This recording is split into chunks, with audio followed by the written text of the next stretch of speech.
नमस्कार। मैं विपिन श्री अरविंदो सोसाइटी के प्रतिनिधि के रूप में आज इस ऑनलाइन वेबिनार के माध्यम से आप सभी रिस्पेक्टेड टीचर्स का स्वागत करता हूं, वंदन करता हूं, अभिनंदन करता हूं। रिस्पेक्टेड टीचर्स, आज हम इस ऑनलाइन प्लेटफॉर्म के माध्यम से आज हम एक बहुत ही महत्वपूर्ण टॉपिक पर बात करने जा रहे हैं।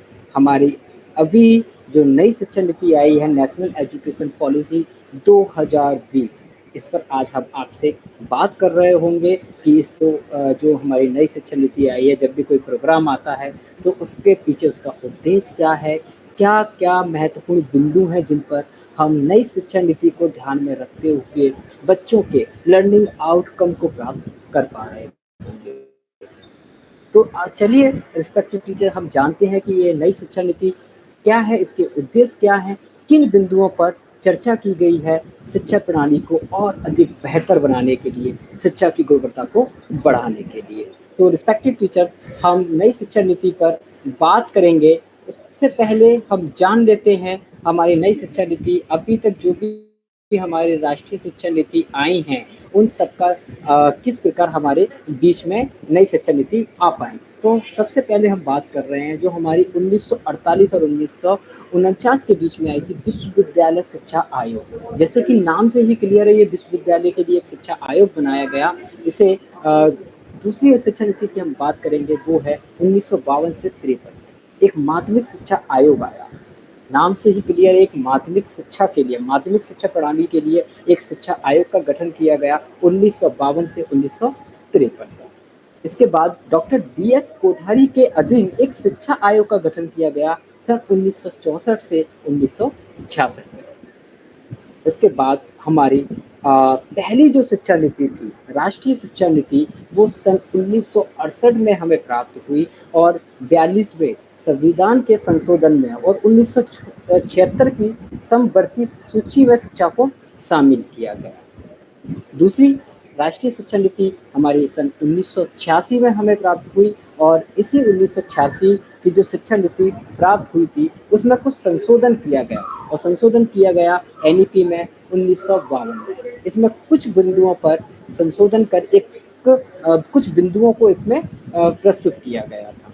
इसके अलावा TSR सुब्रमण्यम समिति की रिपोर्ट आई 27 मई 2016 को और डॉक्टर के कस्तूरी रंगन समिति की रिपोर्ट 31 मई 2019 को आई, जिसे हम नई शिक्षा नीति के नाम से जानते हैं, 2020। तो आज रिस्पेक्टिव टीचर्स हम जानेंगे कि नई शिक्षा नीति 2020 है उसमें क्या क्या चेंजेस हुए हैं और क्या उद्देश्य हैं, इन पर आज हम आप सभी से बात कर रहे होंगे।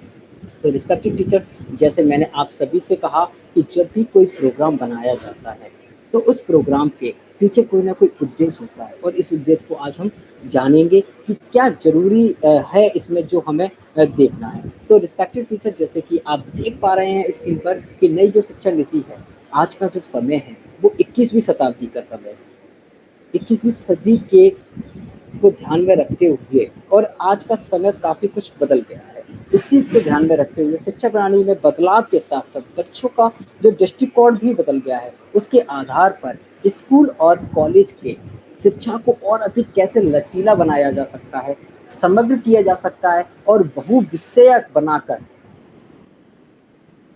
किस प्रकार ज्ञान के क्षेत्र में भारत को एक वैश्विक महाशक्ति के रूप में परिवर्तित करना, इसका मुख्य उद्देश्य है। साथ साथ हमारे विद्यालय में पढ़ने वाले बच्चों के अंदर बहुत सारी क्षमताएं होती हैं, हर किसी बच्चे के अंदर एक गुण होता है, उन गुणों को पहचानना है और ना सिर्फ पहचानना बल्कि उन गुणों को स्थापित भी करते हुए उनकी पहचान भी बना सके। ये हमारी जो नई शिक्षा नीति है 2020, उसका मुख्य उद्देश्य है कि बच्चों के गुणों को पहचानना। हर बच्चे के अंदर एक अनूठी क्षमताएं होती है, उन क्षमताओं को सामने लेके आना, ये पहला उद्देश्य था। दूसरा हम बात करें तो नई शिक्षा नीति में ध्यान दिया गया है अभिगम को लेकर, निष्पक्षता को लेकर, गुणवत्ता, सामर्थ्य और जवाबदेही को लेकर। अगर मैं बात करूं तो एसेस, इक्विटी, क्वालिटी, एफोर्डेबिलिटी और रिस्पॉन्सिबिलिटी को लेकर काम किया गया है। कि किस प्रकार अभिगम से यहाँ पर तात्पर्य है कि जो शिक्षा है वो हर किसी तक पहुंच पाए। अभिगम का मतलब है पहुंच, मतलब चाहे वो ग्रामीण परिवेश हो या शहरी परिवेश हो या किसी आदिवासी ट्राइबल क्षेत्र क्यों ना हो, हर एक बच्चे तक शिक्षा को पहुंचाना है। हम बात करें निष्पक्षता की, चाहे वो प्राइवेट स्कूल में पढ़ने वाले बच्चे हों या गवर्नमेंट स्कूल में पढ़ने वाले बच्चे हों या दूर दराज के क्षेत्रों से पढ़ने वाले बच्चे हो, सभी को एक समान शिक्षा प्राप्त हो पाए, ये नई शिक्षा नीति में इस उद्देश्य को भी ध्यान में रखा गया है।